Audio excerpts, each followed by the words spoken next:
Hello my friends and welcome back. Thank you very much for being with me again today.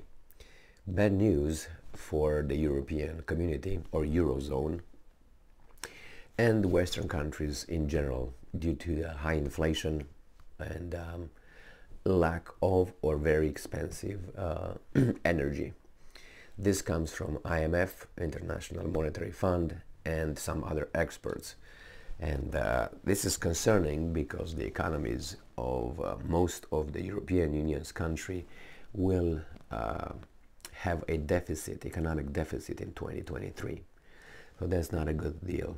There's going to be inflation. It's going to be inflation is going to be go up. It's going to be unemployment. We'll see.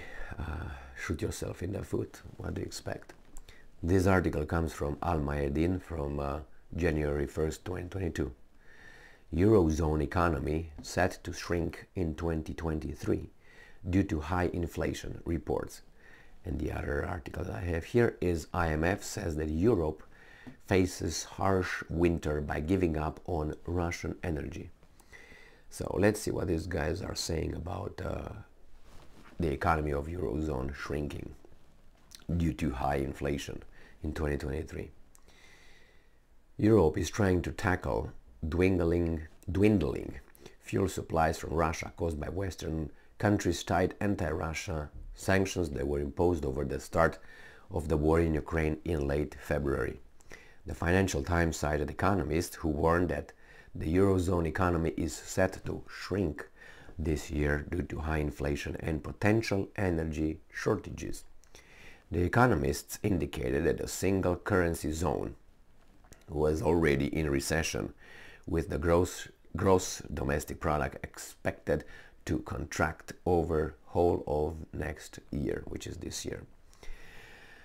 Chiara Zangarelli, an economist at Morgan Stanley, indicated that gas markets in Europe remain a key risk, warning that additional supply disrupts or a particularly cold winter could lead to renewed tensions and prices rising again, forcing another round of adaptation and demand destruction.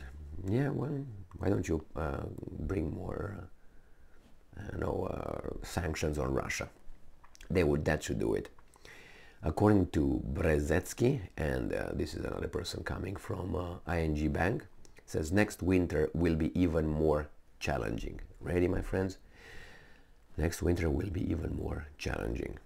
This comes a few weeks after Bloomberg reported that Europe got hit by roughly $1 trillion from surging energy costs amid the fallout of war in Ukraine, warning that the deepest crisis in decades is only getting started. Did you hear that? Okay. It's okay. They will subsidize your payments for now by borrowing money from international banking systems. And you will pay that back with interest. And it's not going to be only you. It's going to be you. It's going to be your children. It's going to be their children. And you will be indebted to the international bankers who you didn't even know who they are. You don't know. Shortly after the start of the war in Ukraine, the West imposed on Russia packages of severe sanctions. So severe that the Russians are unaffected, basically, and you guys are going to meet the Russian standard somewhere here. So Russians' living standard is here, is going to go like this. Yours is here, is going to go right here. And then it's a great equalizer. Own nothing and be happy. Good job. Good job. Keep voting for the same idiots. In December, the EU also joined the G7 to set a price cap on Russian oil at $60 per barrel and rolled out its ninth anti-Russia shortage sanctions package. What do you want? Good job. Now the other article is Europe faces harsh winter by giving up on Russian energy. Keep doing that. Speaking on matters related to the war in Ukraine, IMF Director Kristalina Georgieva said the IMF is working on providing support for the country in 2023. IMF Managing Director Kristalina Georgieva said on Sunday that 2023 will be a quote-unquote tough year for some. Can you look at them? Okay. for much of the global economy, as major economies around the world, namely the US, Europe, and China, will all experience a decrease in economic activity. And I'm quoting, half of the European Union will be in recession next year. China is going to slow down this year further. Georgieva told the CBS Sunday morning news program Face the Nation. More uncertainty, more overlap of crisis wait for us. Rather than crying for the time we had, we have to buckle up and act more agile. To be agile, you have to eat less, so you're not that fat. So that means don't eat that much, and you know what I mean, work out more, and you're going to be more agile. Instead of, changing some things over there, and you can eat how much you want. But hey, buckle up, because they said so. For what? For Ukraine. Okay.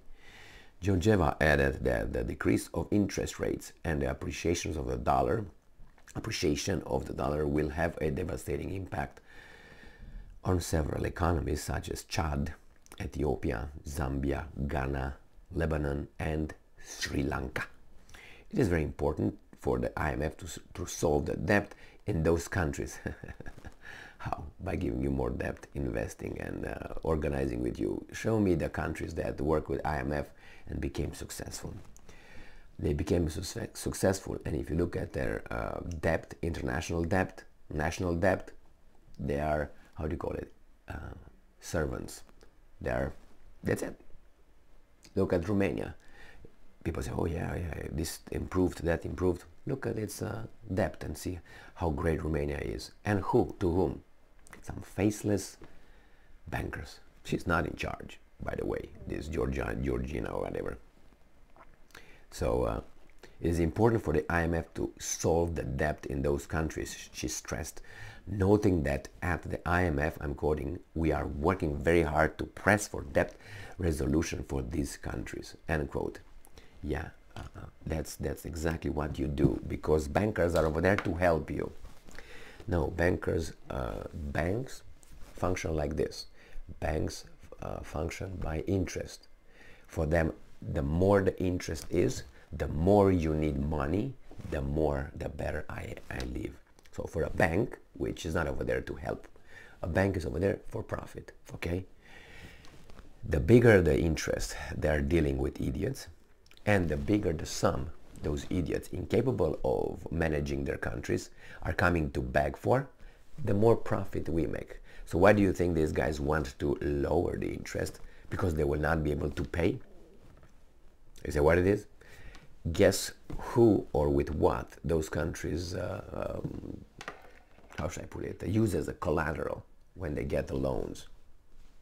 You and other buildings and other industries and other things, you're going to be sold out. You're going to be like dead, done.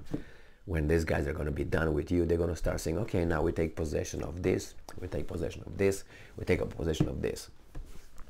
I just have to ask you a question that you might want to look into it. And maybe you find a little connection between you being used as collateral and the suicide. Why do you think it's illegal? Or at least nobody say, okay, well, I want to commit suicide, or he wants to commit suicide. Why do you think that's illegal? It's because they really care about you and the need for your mental health? Maybe.